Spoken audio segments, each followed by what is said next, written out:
Voilà. Bonjour tout le monde, très heureux de vous retrouver. Alors désolé, il y a eu un petit bug pour le live. Notre téléphone portable n'est pas assez récent apparemment pour assumer un live, mais on enregistre et on vous met la vidéo voilà, pour que vous puissiez bien la voir, la revoir chez vous. Alors bonjour Brenda, bonjour Nono, tout le monde va bien? Bonjour Jonathan, tout le monde va bien. Bonjour les enfants, les grands, les moyens, les mini-kids, les bébés également. On est heureux de se retrouver tous ensemble pour partager de bons moments. Et pour commencer ces moments, on va prendre deux super chants que vous connaissez, en tout cas que les enfants de l'église de la Seine-sur-Mer connaissent car on le prend très souvent. Il s'agit de Une flamme en moi et Jésus le rocher de ma vie. Une flamme en moi? Une flamme en moi réchauffe mon cœur. Cette flamme en moi brûle mes malheurs. Je sens qu'elle est là, sa douce lueur brille en moi, brille en moi, brille en moi. C'est une flamme d'amour qui m'éclaire dans la nuit. Et cette lumière d'amour vient illuminer ma vie. En attendant le matin, je vais dire à mes voisins que cette lumière enfin vient briller en toi. Une flamme en moi réchauffe mon cœur.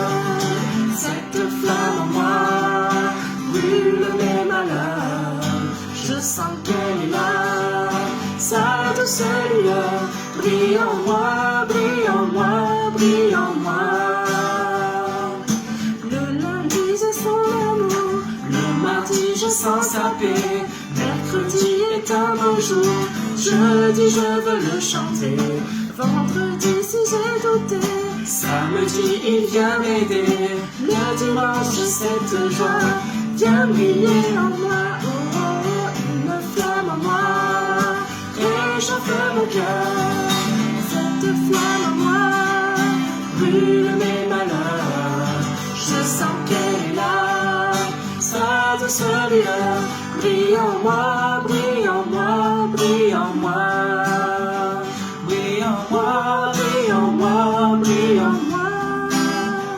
Brille en moi, brille en moi, brille en moi.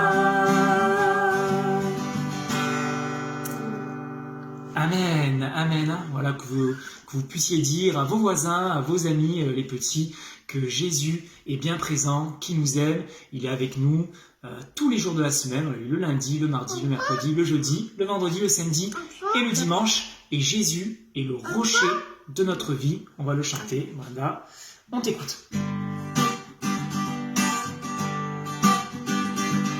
Jésus est le rocher de ma vie. Jésus est le rocher de ma vie. Jésus est le rocher de ma vie. Jésus est le rocher de ma vie. Il est en haut, en bas, devant, derrière, autour de moi. Il est en haut, en bas, devant, derrière, autour de moi. Il est en haut, en bas, devant, derrière, autour de moi. Jésus est le rocher de ma vie. Voilà. Il est en haut, en bas, devant, derrière, autour de moi. Il est en haut, en bas, devant, derrière, autour de moi. Il est en haut, en bas, devant, derrière, autour de moi. Jésus est le rocher de ma vie. Jésus est le rocher de ma vie. Jésus est le rocher de ma vie. Jésus est le rocher de ma vie. Jésus est le rocher de ma vie. Jésus est le rocher de ma vie. Jésus est le rocher de ma vie. Olé, Jésus est le rocher de ma vie. C'est bien Bruno.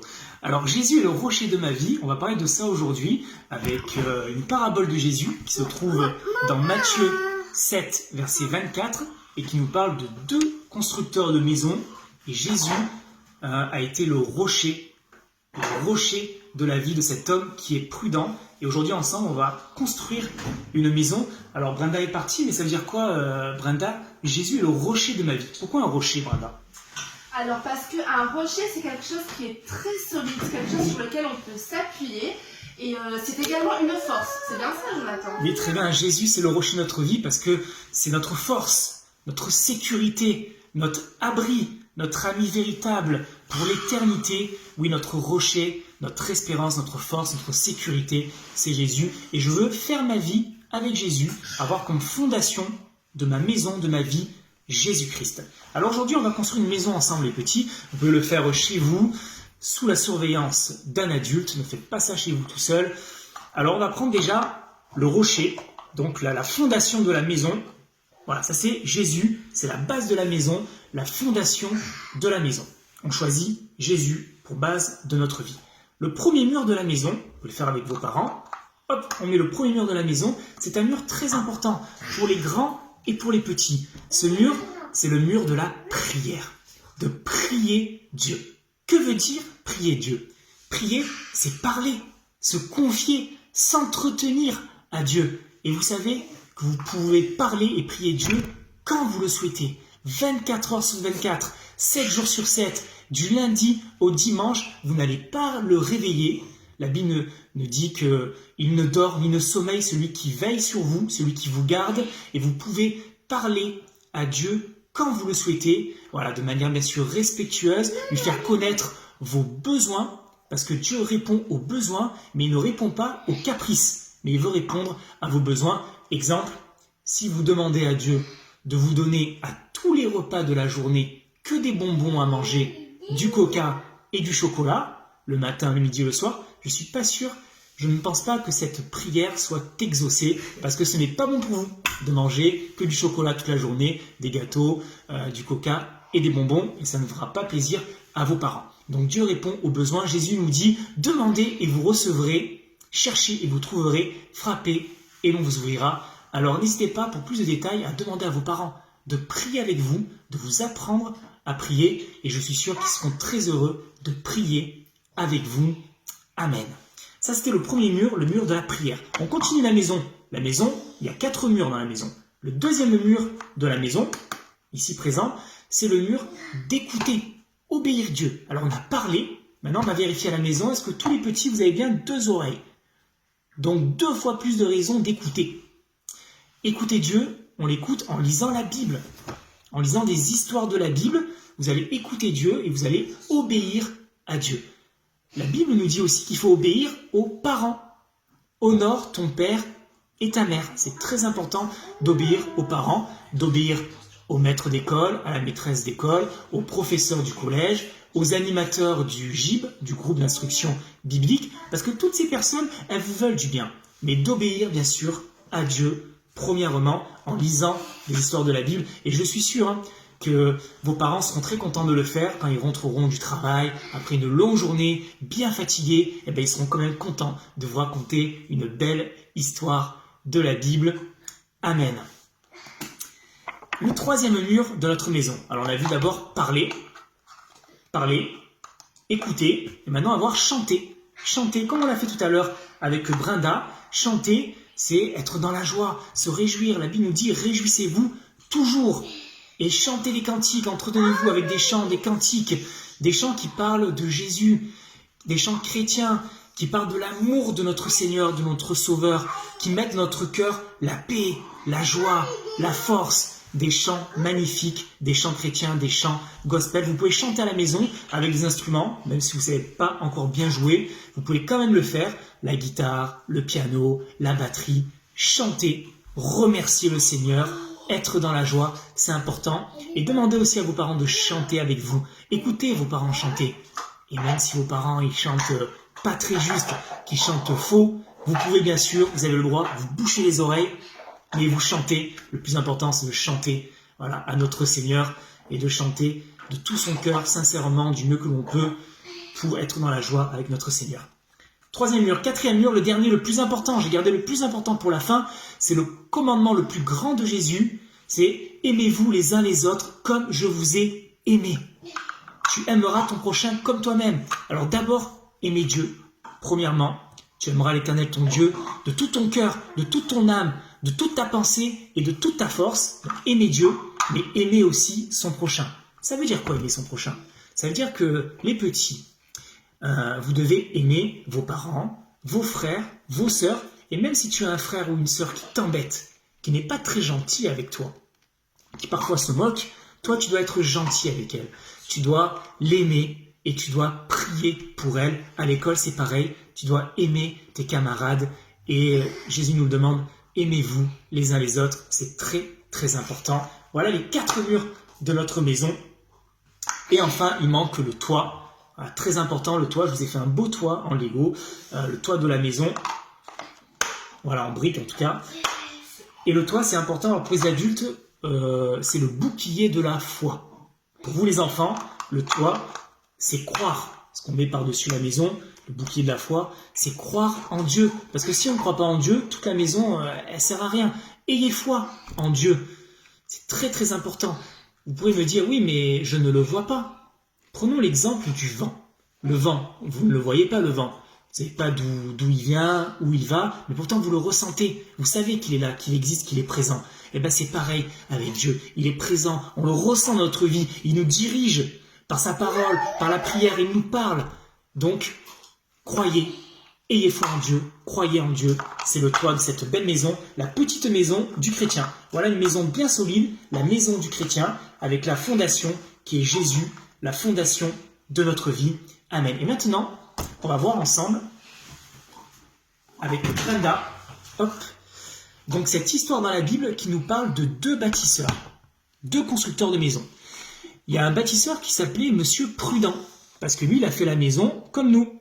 Il a fait la maison avec les 4 murs. On n'oublie pas, hein, le premier mur, parler à Dieu, prier. Deuxième mur, écouter, obéir. Troisième mur, chanter, remercier le Seigneur. Et 4e mur, aimez-vous les uns les autres, avec le toit, croire en Dieu. Donc lui, il a fondé sa vie sur le rocher, sur le roc, sur Jésus, sa maison est bien solide. Puis il y a un autre monsieur qui s'appelle Monsieur Pas Prudent. Monsieur Pas Prudent, lui, il a fait une maison vite fait, bien fait. Hein. Et en plus, il a installé sur le sable, parce qu'il aimait bien le sable, mais il n'a pas voulu être prudent, comme Monsieur Prudent. Et quand la tempête arrive, on va voir ce qui va se passer dans la tempête. Cette histoire, vous la trouvez dans la Bible, hein, c'est Jésus qui la raconte, dans Matthieu 7, versets 24 à 27. Si vous voulez la relire chez vous, Matthieu 7, versets 24 à 27. Alors, Brenda va nous faire la démonstration. Et je vais filmer. J'espère que vous voyez toujours bien. Hop. Super, donc là vous voyez la maison qui est construite sur le sable. Ici, côté. Voilà, la maison construite sur le sable.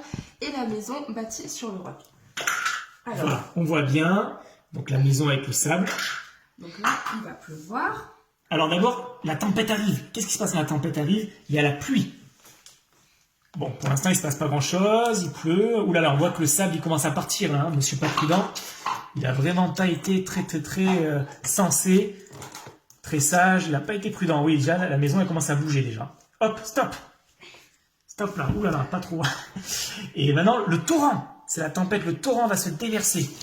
Doucement, Brenda. Merci. Voilà, super, impeccable, il n'y a plus d'eau, c'est pas grave. Là, on voit que la maison est pas bien. Et enfin, la tempête. Alors, la tempête, le vent qui souffle très fort. On voit que la maison de Monsieur Prudent n'a pas bougé. Hein. Ouh là là. Ouh là, c'est la catastrophe. On continue, Brenda. Et voilà. Ouf. Bon, j'espère que vous avez bien vu. Mais effectivement, la maison de Monsieur Pas Prudent, qui n'a pas construit sur le roc, n'a pas tenu. La tempête a été terrible. Voilà, j'ai de la farine de sarrasin de partout. Le bureau est trempé. Mais la maison de Monsieur Prudent, elle n'a pas bougé. Elle est toujours là. Je ne sais pas si vous la voyez bien. Elle est toujours là parce qu'elle a été fondée sur Jésus, sur le rocher, sur le roc. Tout ça pour vous dire qu'il est important de choisir Jésus-Christ pour la vie. Pour fonder votre vie sur Jésus-Christ et votre maison avec Jésus-Christ, votre maison tiendra bon. Retenez cela, soyez prudents, soyez sages et faites votre vie avec Jésus-Christ. Voilà, que Dieu vous bénisse. On se retrouve très bientôt pour de nouvelles aventures avec des chants et des petites histoires.